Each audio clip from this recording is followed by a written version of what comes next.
People who have visited the US, what is your WTF America story? First night in LA, watched as a stolen cop car and a million cop cars flew past me down Hollywood Boulevard at 60 miles per hour at 10 p.m. Then I turned and walked back into the Thai restaurant where I watched the fugitive get pit maneuvered and shot dead live on the news via helicopter chase cam. Dude sitting next to us was excited to tell us we had officially experienced LA. Over the top car chases, action chase cam news, neon lights in Hollywood, a nation restaurant. That made me feel like I was in an art film. He was right. I've told this story on Reddit before, but my biggest WTF was in fall 2005. Google Earth had just come out, and my colleague at the university lab and I were looking at it. She was a blonde bombshell from San Diego, and I'm a portly Indian boy. When I showed her Mumbai, my home city, she was blown away. You have buildings? Look, there's an airport. Oh my god, you have cars? How the hell do you think we get around? I asked. Her reply still rings on my head. Not walking, not cows, not elephants, not bicycles, not horse-drawn carts. She said camels. If I ever saw a camel in Mumbai, I'd stop everything I'm doing and say holy shit, that's a ducking camel. Was at an all-you-can-eat buffet with a soft serve ice cream machine. As kids we thought we were being little pigs by swelling as high as we possibly could while our parents weren't looking, or they certainly would have stopped us. The guy after us grabbed a full-size drink tumbler and filled it up with ice cream. No shame at all. No childlike glee at making the mother of all Sundays. I suspect now it was something he did regularly. The first rule of all you can eat buffet. There are no rules. Only the strong survive. Edit. Thank you for the gold, kind internet stranger. When I went to Florida, I was stopped by the police for jaywalking. I protested that the road was clear, so therefore safe to cross. He said, I don't know how you do it in your country, but here in the US we take road safety seriously. Aghast, I explained I was from England and my only knowledge of jaywalking was from Lethal Weapon 3, and that I believed it was just a made up law that they used in the movie to sass people. He chuckled and said, that's a great movie. I prefer the first. I agreed and said it was by far the best. After a brief chat about the entire Lethal Weapon saga, he said, in future make sure you use the crossings. I agreed, but asked in a pretty decent South African accent, what if I have diplomatic immunity? He chuckled, nodded his head, and pointed to the crossing and said, cross there, enjoy your vacation, and off he went. It was the highlight of my holiday. He said, I don't know how you do it in your country, but here in the US we take road safety seriously. As someone living in New York City, I can't help but laugh at this. Jaywalking is a way of life. That said, I got the nastiest looks in Japan for doing HTE same, and would be terrified of getting fined in Switzerland. Apparently that's a thing, though I've never gotten fined when traveling there. When I first came to the US and my dad took us to a restaurant, I ordered a fish dish, and when it came out I asked my dad how come the fish doesn't look like a fish. I was used to whole cooked fish, so deep fried fish fillet looked really strange to me. Korean friend who just got off the plane in Atlanta. So many big fat black women. Yes, he said it loudly and in public. But my favorite was a Japanese fellow who went to a buffet with a group of us in Vegas. He sits down, and his plate looks like a normal little meal. We all have heaps of shit all over ours, and his eyes bug out that we have so much food. I said he's really going to freak out when he realizes this is only our first plate. A couple. I went to university at Cal State Fresno. I was a country boy from Canada. When I was there, the entire downtown of Fresno was boarded up, and you did not go there after dark actually anytime. And a full-blown gun/gang fight outside of my apartment in Clovis, a suburb near the university. For a kid from small town Canada, that was mind-blowing. A couple. I went to Fresno. That was your first mistake. Even Californians avoid Fresno. Especially Californians. When I first moved to America, one of the first things I saw after leaving JFK was a homeless man masturbating outside of Union Station. It wouldn't have been that strange, except I had heard a lot of things about New York City from people who had been there or knew someone who knew someone, etc., and I was worried what I was seeing was just going to be an everyday, everywhere thing all throughout the country. It depends on where you go. Cities that are large and high traffic tend to have a lot of volunteers who freelance. Mid-sized cities with substantially lower numbers of visitors per month often have a tourist bureau employing enough masturbators to provide auxiliary services. If you want, you can go to Orlando, or Uber can get a personal assistant who will whack it while showing you the sights or even carry your shopping bags one-handed. Not my story, but my mom's again, and instead of visiting, it was more like a people who have immigrated to the US. What is your WTF America story? So it's the early 1980s, and my mom's plane touches down in Lax from Tokyo. As she was collecting her luggage and waiting for her friend to pick her up, a Hare Krishna which she had never seen before came up to her and asks her in English if she could donate a few dollars. My mom, who only had a few yen and a poor grasp of English, tried to explain to the Hare Krishna that she couldn't understand him and that she had just arrived in the United States. The moment she started talking to him in Japanese, he just gave her some of the money he had and went on his merry way, leaving her at the luggage carousel confused as hell. I asked an old lady if it's true all Americans carry guns. She smiled and pulled a revolver out of her purse. She was a nice lady.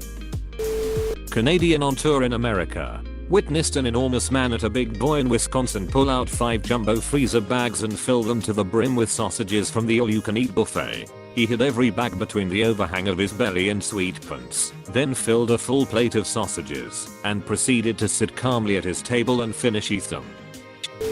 Canadian was in a gas station waiting to pay before prepay took over, and a couple of guys with handguns in holsters were in line in front of me, resting their hands on the guns. Not so much WTF, I knew to expect it, but it's a memory I think of oft-edit. I know nothing about guns or the proper terminology, but I have lots of questions about the exact posture in my inbox, so I'll try to clarify without angering more people. It wasn't a threatening I'm about to draw my gun pose, it was more of a this is just a comfy resting place for my hands pose. Like when you hook your thumb on your belt and let it hang there. Except near your gun. Anyway, my original point wasn't that I thought they were going to draw, I was just shocked seeing a couple of guns like that. It had never happened before. Me paying at gas station. Attendant hears I have an accent. Smiles at me. You speak English so well, thanks. Although I should do. Him from England cue confused look. Wait. They? She trailed off speak English. There. Her colleague stared at her in open-mouthed disbelief and then broke out laughing with the other customers. She looked mortified. To be fair, I felt terrible for her. She was only trying to be friendly to a foreigner. Yes, this happened to me. In a hotel in a tiny town in New Mexico, I told her I was from England and she asked, "Do you speak English here?" She didn't seem to realize there was anything wrong with that question. I'm from America, and I have a friend from Australia. It amazes him that there are so many flags everywhere. Apparently that is a distinct USA thing. He'll make jokes about how we all forget where we are. On a 3-week trip to the US last year, I counted over 1,000 US flags. I don't think I've seen that many Australian flags in Australia, despite having lived here for nearly 30 years. Was in northern New York near Buffalo and a waitress overheard that I was headed back to the Pacific Ocean. She asked where I was going, and I said Vancouver. No honey. Vancouver is in Canada and that is on the Atlantic Ocean. I said Canada is from sea to sea just like America. She replied, no, that's not right. Only America is from sea to sea. The combination of her being absolutely sure about something and her total ignorance was surprising enough, but the fact that she felt she should basically interrupt our conversation by telling me I'm wrong about what ocean I live beside was weird. French ex-exchange teenager in Cali here. Summer 97. I was young and missed the field trip bus to Disneyland from San Diego. So I did something pretty stupid. I hitchhiked to go there by myself.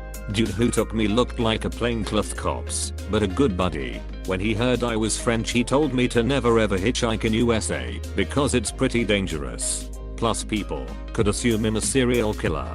So I boasted, look at you, you don't think him a serial killer, him not that dangerous looking, or you are careless. He told me to open the glove box in front of me. There was a supposedly loaded, ducking Desert Eagle inside. He dropped me at the bus station and insisted to give me $10 for ticket. I had cash and waited for me to go in the bus. TL. Doctor, still don't know if plaincloth angel or zodiac killer. I'm Canadian and I went down to the US to do a little shopping. I accidentally pulled out some Canadian bills and the cashier asked why I kept Monopoly money in my wallet. Edit. A lot of people are saying it was just sarcasm. I don't think it was. The cashier looked around 16 years old. She had probably never seen Canadian money before. When I started awkwardly chuckling, she had a puzzled look on her face. But who knows, maybe she was just really invested in a joke. Those gaps in your toilet stall doors. What are they even for? Edit. To clarify, I meant the gaps in the sides of the door, not the bottom. Aussie here. When I started chatting to a cashier, she squealed and asked where I was from. I told her Australia and she instantly dumbed down how she spoke. Do y'all speak English down there? I replied sporadically. She laughed and informed me that wasn't a word. Singaporean here. I feel your pain. You speak really good English for a nation. When I went to the US the first time and ordered a meal from Burger King, ordering a large fry, Coke, and a Whopper, I was blown away by the size of it all. Each item was larger than the same item back home. I was already like WTF, but then the cashier said I could have a second Whopper for $1. Again, I was like WTF, sign me up. Another time, while I was in Daytona, I went to a restaurant and the woman kept refilling my drink, again and again. Being a bit shy, I did not tell her to stop and expected a bill with $15 for sodas, but then I found out the refills were free. WTF. Free refills? I'd only seen that at places like Subway, but so many restaurants in the US had free refills. I love the US. For restaurants and food in general, the portions are massive and very reasonably priced. How spread out everything is. Like, it's pretty much impossible for me to survive without a car, while everywhere I needed to go on a regular basis back in London was in a 10-minute biking distance. Also, the number of pickup trucks people own without needing. Edit. Holy upvote said it too. It has come to my attention that the city I live in, Jacksonville, Florida, is the widest city in the 48 contiguous states of the US, with a population of just under 1 million. That explains a lot. Every single one of you bastards asked me where in England I was from. I'm from Australia. Pretty much as far away from England as you can get without leaving the planet. They sent you to Australia? What crime did you commit?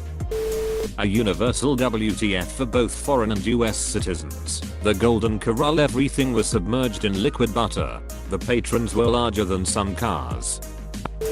I'd never been out of Australia before. In Australia only farmers and cops have guns and some criminals, I guess. So I had never seen a gun that wasn't in a cop's holster in my entire 30-year existence. We go to the US for our honeymoon and have the honor and privilege of visiting a Walmart. The guns are just on the shelf. You can touch them. A fellow Aussie friend who was with us at the time asked the cashier if she could hold one. He looked at her as if she had asked if it was okay to breathe the store's air. Can I hold one? This big one? She asked, incredulous. Sure. If you want to, the guy said, confused and bored at the same time. She picked up this big ass gun. Sorry, not a gun guy. Don't know what it was. It was about the size of a shotgun, but was bulkier, and was getting us to take photos of her with it. If I had a gun like that at home, and walked outside my house with it, someone would drive past, and see me. In about 10 seconds they would call the cops, which would take about 30 seconds. The police station is just up the road, so I estimate a cop car would arrive in about 3 minutes, and it would take about 10 seconds for a cop to ask me politely to jump in his car and come for a nice chat down at the police station, but it would be fun for 4 minutes. Edit. Honeymoon was not literally at Walmart. Honeymoon was 2-week Kentucky tour followed by 1 week in New York City. Fun times.